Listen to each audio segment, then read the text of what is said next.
Hello, everyone.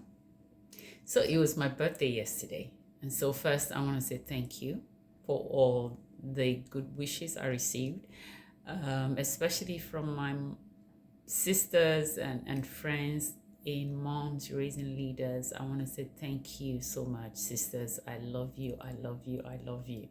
And I don't say that carelessly. I mean every word of it. You mean so much to me, and I totally appreciate you and the work that we're doing together. God bless you. So, how did I celebrate my birthday? In reflection. I celebrated my birthday in reflection, as I often do, in gratitude, and in just seeking the face of God for what is to come. And when I say what is to come, I'm not talking about just myself. I'm talking about the times we're in and, the signs that we see all around.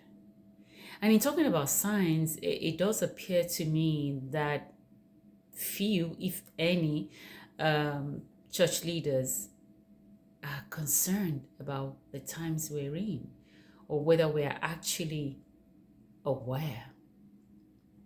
What concerns me more recently is actually the trend, of birthday celebration by church leaders, especially in Nigeria.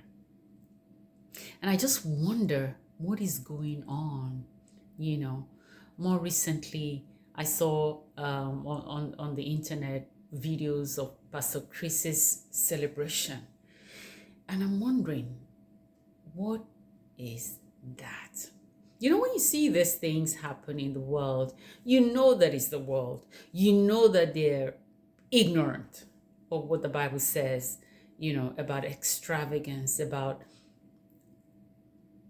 lifting yourself high. Because it was Paul that said that for God to increase in me, for Christ to increase in me, I must decrease. So my question is, what is all this fanfare going on? What is all this pomp going on? And by the way, there's no pageantry. So I'm not going to add that second word. But definitely, we're seeing the pomp. We're seeing, just so much extravagance in the middle of so much pain that a lot of people are in the middle of lack and poverty, ravaging Africa, ravaging especially my country, Nigeria. And then you see the politicians, and I know, politicians don't want to talk about them, but to then see, quote and unquote, church leaders display the same level of waste and extravagance, that politicians are doing, it just begs the question, are these people truly men and women of God?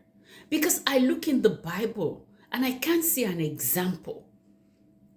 Romans tells us that the scriptures were written, the Bible was written for those of us in the last day to learn from, to get encouragement from, to get instruction from. So my question is, whose example is Pastor Chris following? Whose example in the Bible is any one of this? And I'm not really targeting, church leaders.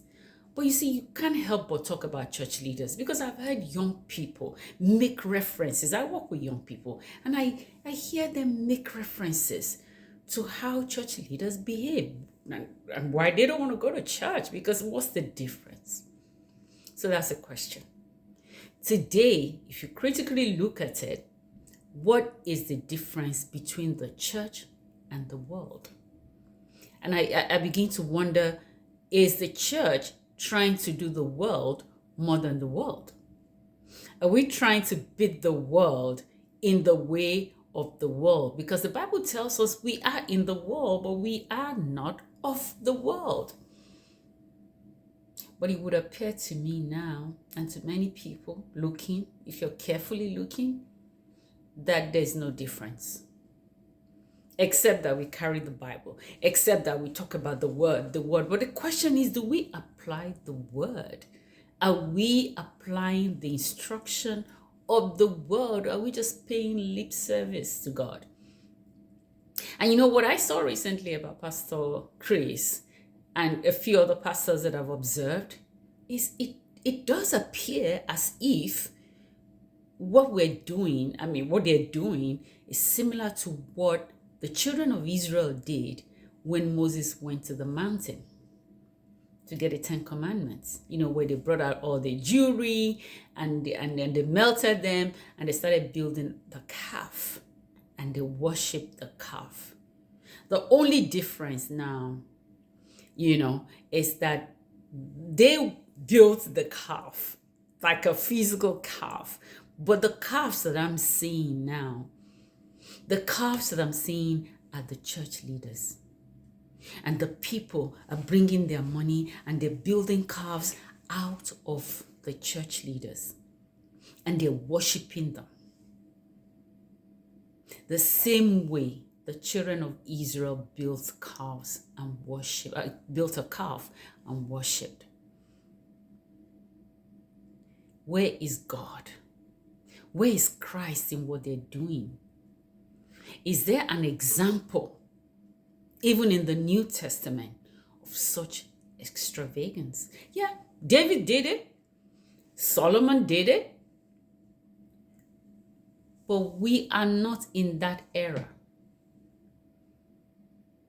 We are followers of Christ.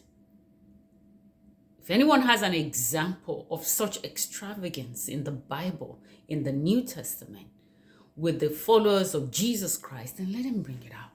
Otherwise, we ought to all be following the injunction that says to do everything modestly, moderately, and to not cause others to fall.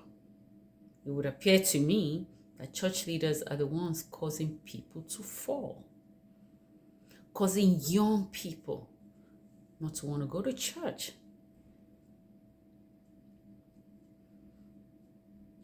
The Spirit is speaking.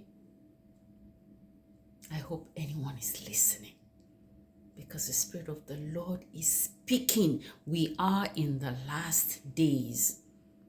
And the more, we see leaders, so-called leaders, show themselves larger than life, you wonder, where is Christ in them? We're only supposed to have one audience, and that audience is God. But the minute you start to seek audience out there,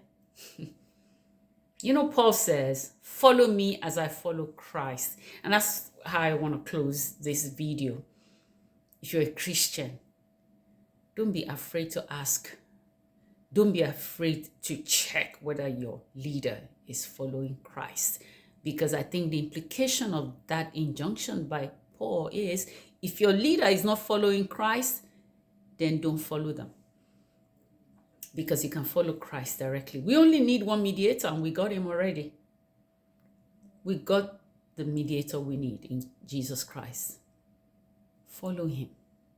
Again, I want to say thank you for all the well wishes on my birthday. Thank you, and God bless you. Bye now.